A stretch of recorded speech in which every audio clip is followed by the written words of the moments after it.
Cardinals versus Saints, full reaction and review. Check the Mike 33rd team. Now, ladies and gentlemen, you know I hate admitting when I'm right, but I saw a tweet from these two hombres, and the tweet said, did we overestimate how bad the Saints would be this season?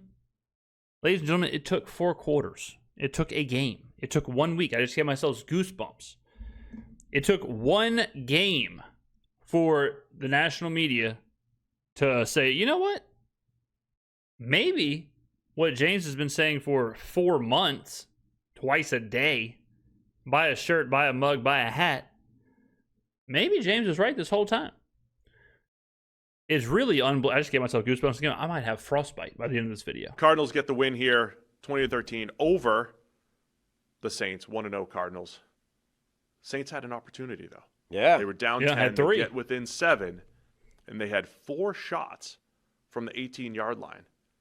And 3 shots from the 18-yard line. They spike it. Yeah. 3 incomplete passes to end the game. 2 of which could have been complete. The one at the end of the game, the only way it was going to be complete was if the guy selling pecans in row 4 caught it, but including one that got to Juwan Johnson's hands. To his hands. It was broken up late by Budda Baker.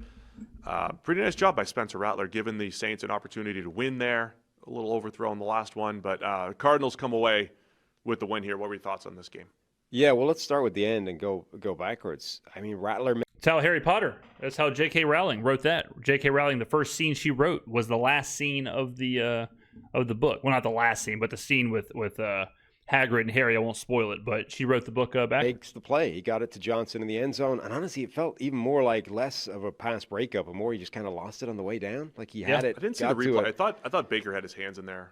I don't know. I think it was more the ground, honestly. I think it was more just the impact of the ground, just kind of like he said, lost it on the way down. What ended up happening? Got in his hands and just could not secure it on the way down. The previous play, really quick, was interesting because Juwan Johnson ran a deep out.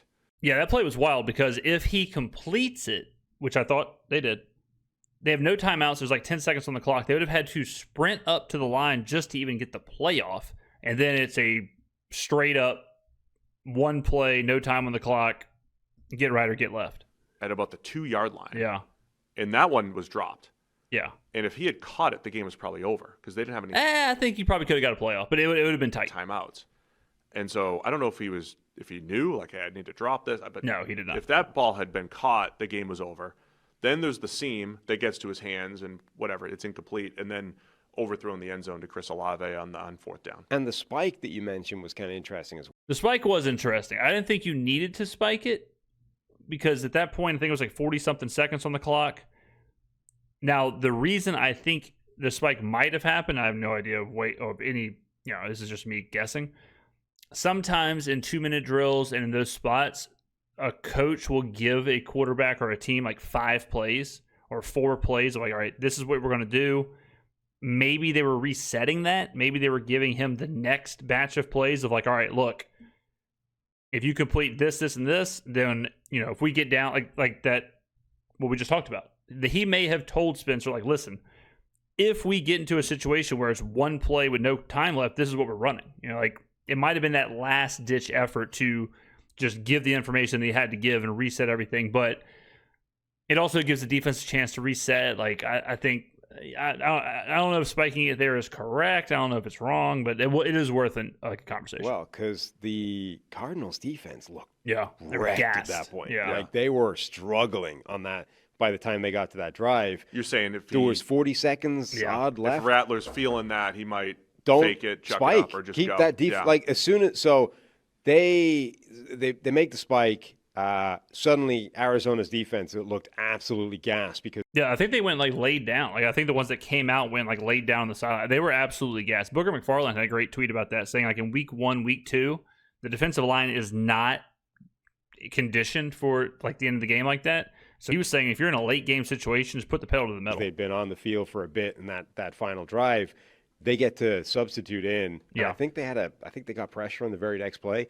But like I don't know if he has the authority to do that or if that's a call but somebody I think might have looked at that and said, we want the specific defensive group that's out there right now to stay the hell out there, and let's try and push them with the next play or two and keep keep our foot on the gas. Instead, they spike it. They get a chance to like get that defense rest for a second, and then they have the shots at the end zone. Other stories in this game, much like last year, the Cardinals' passing attack, majority of it was Marvin Harrison Jr. and Trey McBride. They finished with 132 of the 163 receiving yards for the Cardinals. I thought, we'll talk about Marvin Harrison Jr. and Kyler Murray. There was a couple, they made some really nice plays. A 45-yard bomb where Kyler Murray throws a bit of a... Put it right in there. Just straight to the roof, dropped it right down, bada bing, bada boom. Rainbow deep ball. Moon ball. Big time, yeah. Where Marvin Harrison, was a punt. I thought, nice job tracking, separating late. I thought he looked a little quicker this year. Today. That's the muscle mass. The muscle mass. Yeah, I thought he looked... It's quick twitch muscle. Like he's not twitchy. He'll never be twitchy, but I thought he looked... Marvin Harrison's a weird player because he is supposed... It's so funny. I had a Cardinals fan in my comments, but he was like, what do you mean he's a bust? He had 900 yards last year. It's like, brother, that's 50 yards a game. What are we talking about? It's a 17-game season. 1,000 yards or 900 yards or 850 yards, not that big of a deal anymore. He was a generational wide receiver prospect, supposed to be one of the best wide receiver prospects since Calvin Johnson.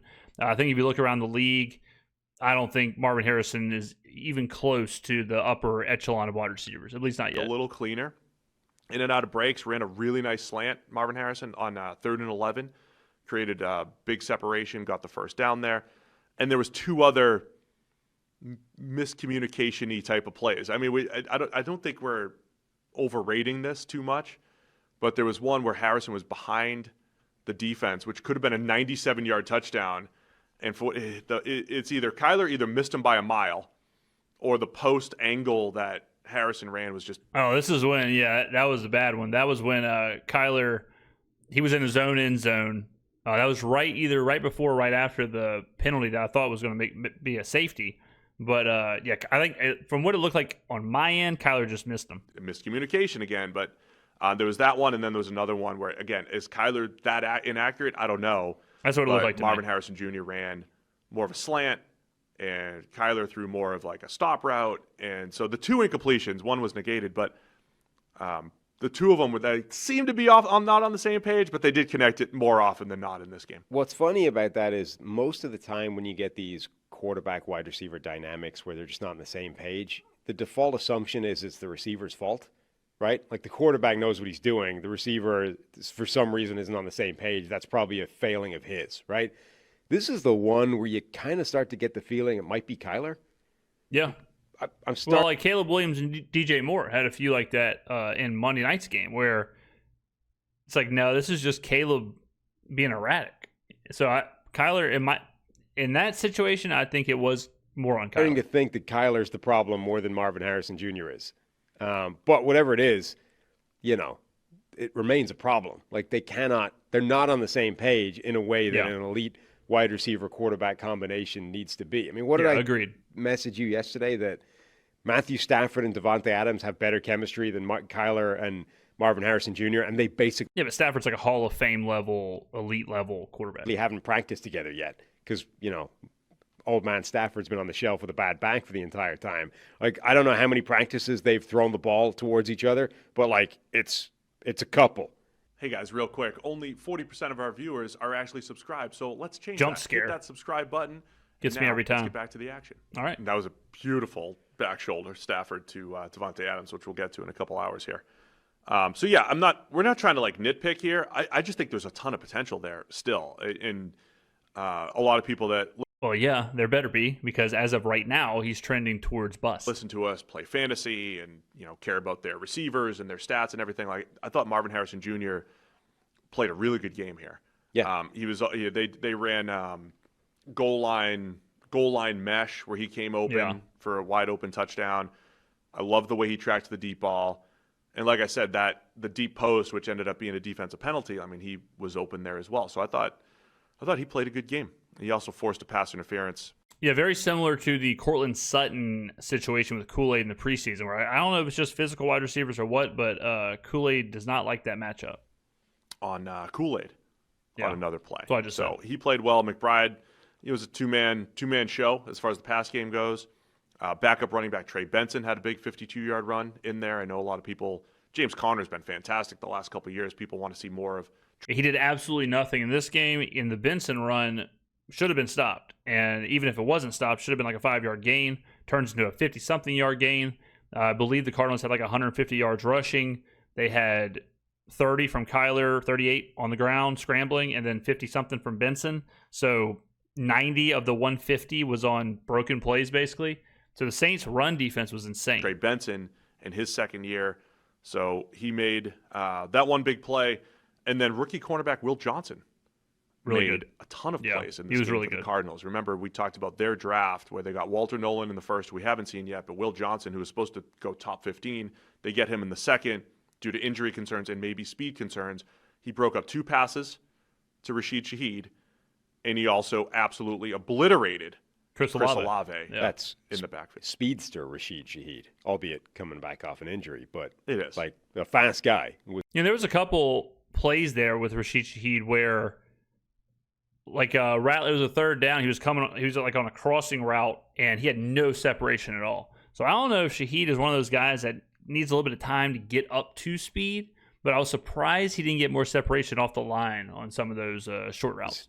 The players it took a while for Rashid to get into the game. And I know you mentioned this play to Olave, who has all these concussion issues, and he got absolutely popped by Johnson, I'm just saying, when he sees it and goes, it's as good as it gets, Will Johnson. His ability to go downhill and to accelerate. I don't know what his top speed is. His acceleration on the ball, I think, is outstanding, and Will Johnson showed it, breaking up that little swing pass to Olave in the backfield. Yeah. Did everybody overrate how bad the Saints are? I mean, they were competitive. Not everybody, because I exist. In this game, Spencer Rattler looked pretty good. Now, he's had a couple of games like that before where he's kind of, again, like, I forget, who was it? Renner had a higher grade on Spencer Rattler than Tyler Shuck, at draft time, even though he went lower down in the draft. Like, Spencer Rattler is not an insignificant quarterback in terms of prospect or talent level. Now, obviously, he played a lot last season and it didn't look spectacular, so expectations should be limited or tamped down. But this was the kind of game where if you were looking to be convinced that Spencer Rattler could be a starting quarterback, you would be more encouraged after this game than before it. Yeah. There you go. And that's what I said. I'm more encouraged about the Saints after this game than before because, in my estimation, they played exactly with the Cardinals. They were just the Cardinals. This was the Cardinals versus the Cardinals or the Saints versus the Saints. So either you have to believe one of two things. The Cardinals are one of the worst teams in the NFL or the Saints aren't that bad. That's it. Because the Saints didn't have their A game. The Cardinals didn't have their A game.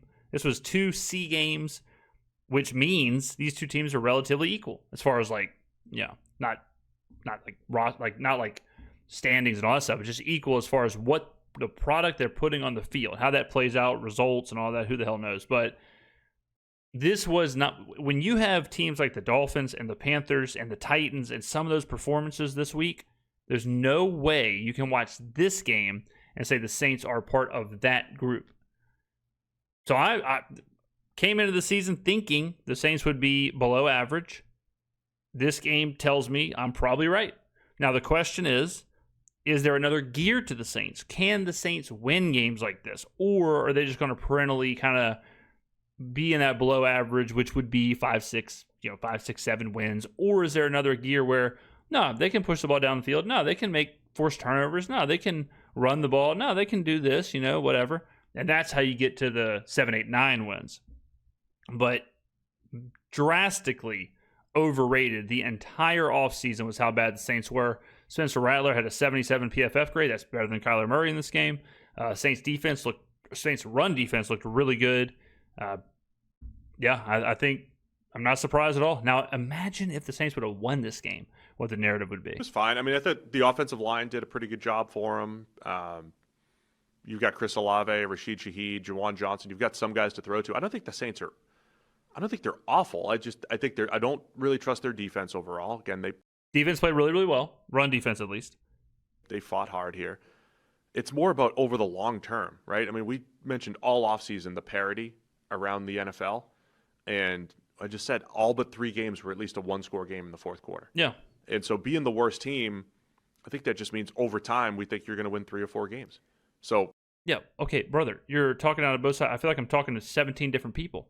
You can't say I don't think they're awful and then they're going to win 3 games. We are seeing it, ladies and gentlemen. I knew this was going to happen. We are now seeing the walk back of the Saints being 0-17, first overall pick, tanking for Arch, whatever. Now we're seeing the walk back of, well, they're not awful. Or, well, they hung in there. That's what we're seeing right now. And that's exactly what this game showed you, and that's what they're saying right now. He just said, I don't think they're awful. They're not awful. Below average? Sure, I'll meet you in the middle. But 2 wins, 3 wins, 1 win, first overall pick, tank for Arch, whatever, take that to Carolina. It doesn't mean you're going to get smoked every single week. Now, look, if Miami plays like that every week, they're the worst team. Right. They're the What about Carolina? worst team in the league. Also, the Saints were one of the worst teams last year, and they won Week 1 47-10. So, Well, that's completely. What am I going to do with that? You don't think that it matters that they had injuries? You don't think that it matters that it was a completely different team? What are we talking about? But if that's was against the Panthers, and they relative to a year ago, they're going to go 0-17, based off that logic. Cardinals' perspective, though, I think the Will Johnson thing is really encouraging. NFL Gamebook had them with just 2 QB hits on about 50 dropbacks, though. They only sacked Rattler once. That would be a bit of a concern. That's supposed to be the thing where Arizona improved. Saints defense, by the way, 5 sacks on Kyler Murray and dominated run defense. So I would say if you're coming out of this game with one positive for the Saints, it's the run defense. But overall, the defense showed up. The only thing that you could say was Kool-Aid, because he got burned on the touchdown and got burned deep to Marvin. Improved quite a bit, and they're going to go from the smoke and mirrors, let's create a pass rush, to trusting. I thought Josh Sweat, it was basically just him. Yeah, Baron Browning had he had a sack. Josh Sweat created some pressure, but it's not there yet, and just something to keep an eye on for the Cardinals. And I picked them in Survivor because I thought they'd be better rushing the passer. So I survived that. By the way, No, I think you picked them because you thought the Saints were going to be worse. Harry took the Bucs in Survivor. Almost nobody had a Sweat-free, unless you picked the Colts. Man, Survivor, I took, in my Circa Survivor entry, I took the Broncos. And then in DraftKings, I have 5 Survivors. 3 were on the Broncos, 1 was on the Jaguars, 1 was on the Steelers. I loved the Colts all week long. Didn't have them in Survivor. Didn't have them in Circa Millions. Unreal. You were probably sweating out Survivor. I picked the Bengals because I don't learn lessons. And that required Cleveland, doing Cleveland things late in the game to survive that. Tampa Bay required, late miracle, missed kick. Like every team that you would have thought. Ian Hartitz was tweeting out he had Denver in the Survivor pool, which I think was the most, that was the widest, sort of most confident pick anybody had. And Denver versus Tennessee was a sweat as well.